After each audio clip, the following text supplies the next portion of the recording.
محمد سید الکونین والثقلین۔ اب اس کے بعد سلسلہ عالیہ سہروردیہ شریفہ کی اسباق ہے۔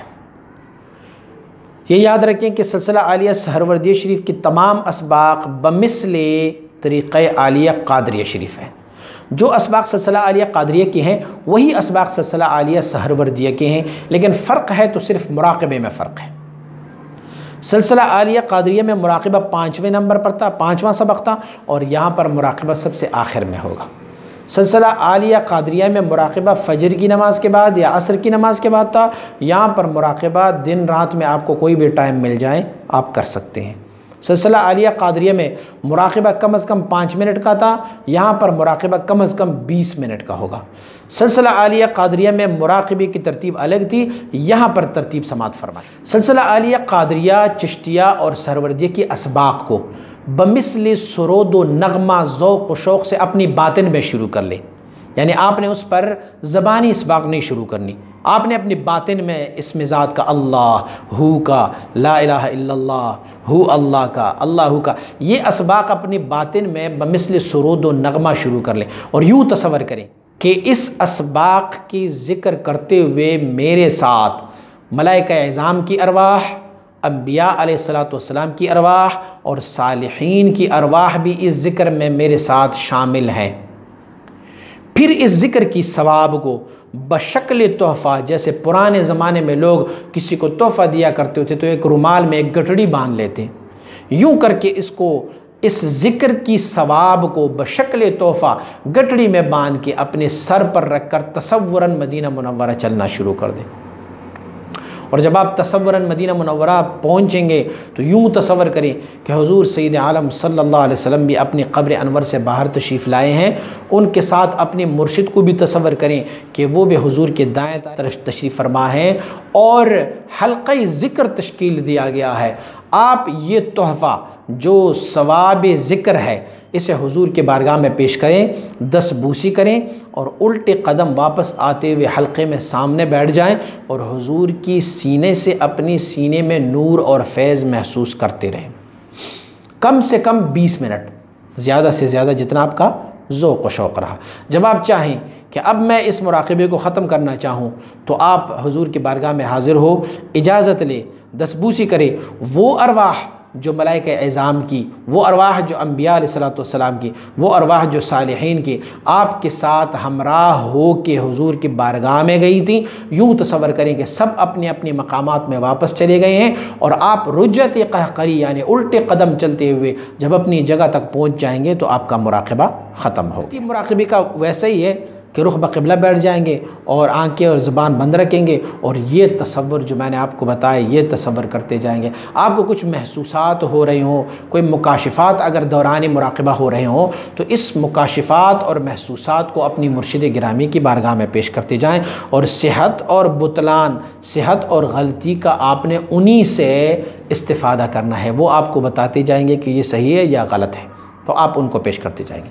بقیہ تمام اسباق سلسلہ عالیہ سہروردیہ کی تمام اسباق بمثل سلسلہ عالیہ قادریہ ہے۔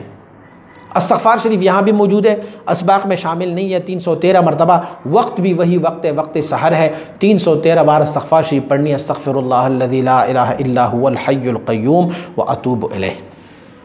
اگر وہ وقت نہیں ملا تو عصر کے بعد آپ پڑھتے جائیں گے، تو گویا آپ نے دن رات میں 313 بار استغفار قادریہ کی پڑھنی ہے اور 313 بار آپ نے سہروردیہ شریف کی پڑھنی ہوتی ہے، تو یہ ٹوٹل تعداد 626، یہ تعداد آپ کی ہو جائے گی، آپ نے یہ تعداد پڑھنا ہے۔ لیکن قادریہ شریف کے الگ اسباق کرتے جائیں گے، سہروردیہ کے الگ اسباق کرتے جائیں گے۔ پہلا سبق وہی کلمہ لا ہے، لا کو آپ کاندھے تک اٹھائیں، الہ کو سر کی چوٹی پر اور ح کو کاندھے پر، الا اللہ، لا الہ الا اللہ۔ جیسے وہاں پر آپ نے چاروں معنیوں میں سے ایک معنی لیا ہوا تھا، یہاں بھی چاروں معنی سے ایک معنی لیں گے، لا معبود الا اللہ، لا مقصود الا اللہ، لا مطلوب الا اللہ، لا موجود الا اللہ۔ اور 100 بار پورا ہونے کے بعد آپ نے محمد الرسول اللہ صلی اللہ علیہ وسلم پڑھنی ہے۔ دوسرا سبق شروع کریں گے لا الہ الا اللہ، پھر الا اللہ الا اللہ الا اللہ، جو ترتیب میں نے قادریہ شریف میں بتائی تھی وہی ترتیب یہاں سہروردیہ شریف میں ہے۔ تیسرا سبق اس میں ذات ہے اللہ جل جلالہ، پھر اللہ اللہ اللہ، جو ترتیب قادریہ میں بتایا تھا وہی ترتیب یہاں پر سہروردیہ میں بھی۔ چوتھا سبق شروع کریں گے ہو جل جلالہ، جو ترتیب وہاں بتایا تھا یہیں پر بھی وہی ترتیب ہوگی۔ وہاں پر 5واں سبق مراقبہ تھا، یہاں پر 5واں سبق اللہ، جو ترتیب اللہ کے ذکر میں آپ کو بتایا تھا قادری شریف میں وہی ترتیب یہاں سہروردیہ شریف میں بھی ہوگی، تعداد بھی اتنی ہوگی۔ اگلا سبق یہاں پر ہو اللہ، جو ترتیب قادریہ شریف میں بتائی تھی وہی ترتیب یہاں سہروردیہ میں بھی اسی سبق کا ہوگا، وہی 1000 مرتبہ پڑھی جائیں گے۔ پھر انت الہادی انت الحق لیس الہادی الا ہو کا سبق ہے، اور پھر اس کے بعد درود شریف ہے یہاں پر، اور آخری سبق جو ہے یہاں پر مراقبہ ہے۔ مراقبے کی جو ترتیب میں نے آپ کو بتائی یہ مراقبے کی ترتیب ہے۔ بقیہ یہاں بھی تمام اسباق جو ہے وہ 1000 دفعہ پڑھی جاتی ہے، ما سوائے استغفار شریف کی اور ما سوائے مراقبے کے، ہر سبق 1000 دفعہ، اور ترتیب وہی ترتیب ہے جو قادری شریف میں نے آپ کو بتائی۔ اس بات کا خیال رکھیں کہ خلط طریقت ممنوع ہے۔ خلط طریقت کیا کس کو کہتے ہیں؟ 2 طریقوں کو آپس میں گڈ مڈ کرنے کو کہتے ہیں۔ آپ ایک سبق قادریہ سے لیں، ایک چشتیہ سے لیں اور ایک سہروردیہ سے لیں، یہ ممنوع ہے۔ آپ پہلے چشتیہ شریف کے اسباق پورے کریں، اس کے بعد قادریہ شریف کے اسباق پوری کریں، اس کے بعد سہروردیہ شریف کے اسباق پورے کریں گے۔ اگر یہ ترتیب آپ نہیں کر سکتے تو آپ پھر ایک ہی سلسلے کے اسباق کو کمپلیٹ کر لیں۔ آپ سبق لے لیں قادریہ شریف کی، پوری ان کے اسباق پڑھیں، اس کے بعد پھر آپ کسی اور طریقے کے اسباق پڑھیں گے، چشتیہ کے پڑھیں یا آپ سہروردیہ کے پڑھیں گے۔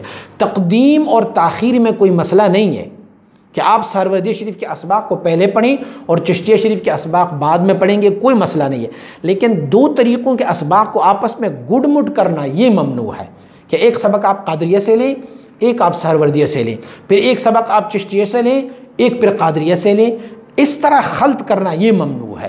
بقیہ اگر آپ پہلے سہروردیہ کے اسباق کر لیں، بعد میں قادریہ کی اور بعد میں چشتیہ کی تو کوئی حرج نہیں ہے۔ ہاں یہ بات یاد رکھیں، جو مراقبات کا ٹائم ہے وہ مراقبات کے ٹائم اپنے مراقبے اپنی ہی ٹائم میں کر لیا کریں کہ اس میں کوئی تبدیلی نہیں ہو سکتی۔ استغفار شریف کا اپنا ٹائم ہے، وہ استغفار شریف اپنی ہی ٹائم میں پڑھتے جائیں گے۔ یہ 4 سلاسل کے اسباق ہیں، اور یہ اسباق ہمیں تواتر سے ہمارے مرشدوں کے سینے سے ہمیں ملے ہوئے ہیں انشاءاللہ العزیز۔ وہ تواتر جو مشائخ کی جو سلسلے کے نام ہے وہ بھی انشاءاللہ العزیز میں آپ کو گوش گزار کرتا جاؤں گا۔